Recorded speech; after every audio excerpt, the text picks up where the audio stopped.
This question comes from Alara, who asks, what is the absolute limit of human cold? You might think the answer is simple, absolute zero, minus 273.15 degrees Celsius, the point where atoms stop moving entirely, a complete and total victory over heat.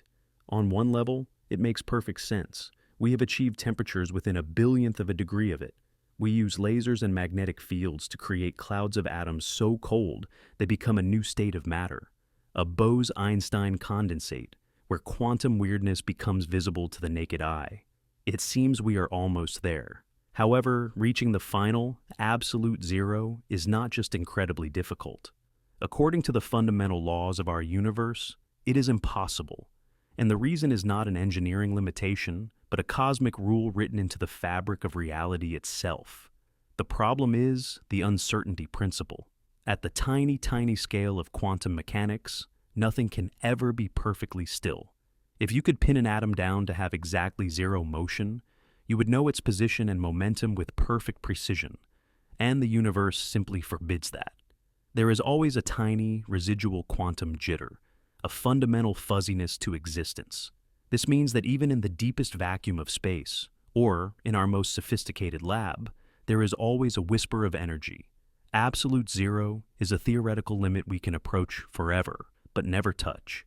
It's a wall we can see, but cannot pass. But, and there is always a but, what if we could? What would happen at that impossible finish line? Strangely, the mathematics of our best theories don't break down at absolute zero. Instead, they suggest something even weirder lies beyond. Welcome to the realm of negative absolute temperatures. This isn't just colder than cold. It's a state so bizarre that the concept of temperature, which measures disorder, flips on its head. To create it, you don't make atoms still. You force them into a state of maximum possible energy, but in a very specific ordered way, like having every single atom in a material pointing its energy up in perfect frantic unison. In this state, adding more energy actually makes it colder on the absolute scale. Systems at negative temperature don't follow normal heat flow. Heat would rush from the negative temperature system into any normal hot object, like a stove pouring heat into the sun. We have actually created these conditions in labs for tiny fractions of a second using ultra-cold quantum gases.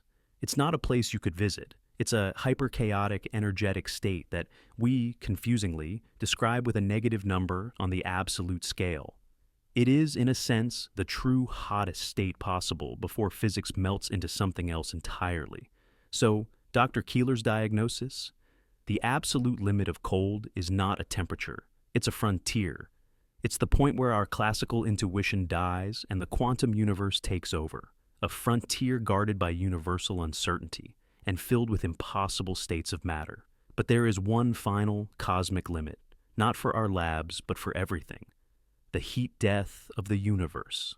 In countless trillions of years, as the universe expands forever, all stars will burn out, all matter will decay, and all energy will be evenly spread across an infinite, thinning void. The temperature won't be absolute zero, but it will be indistinguishable from it, a uniform, faint whisper above it. That is the ultimate limit of cold, not the fierce quantum impossible zero of a lab, but the slow, eternal, and profound chill of equilibrium, the universe's final, quiet state. So, the coldest we can ever make something is a temporary rebellion against that inevitable fate, a flicker of order in the long slide towards the greatest cold of all.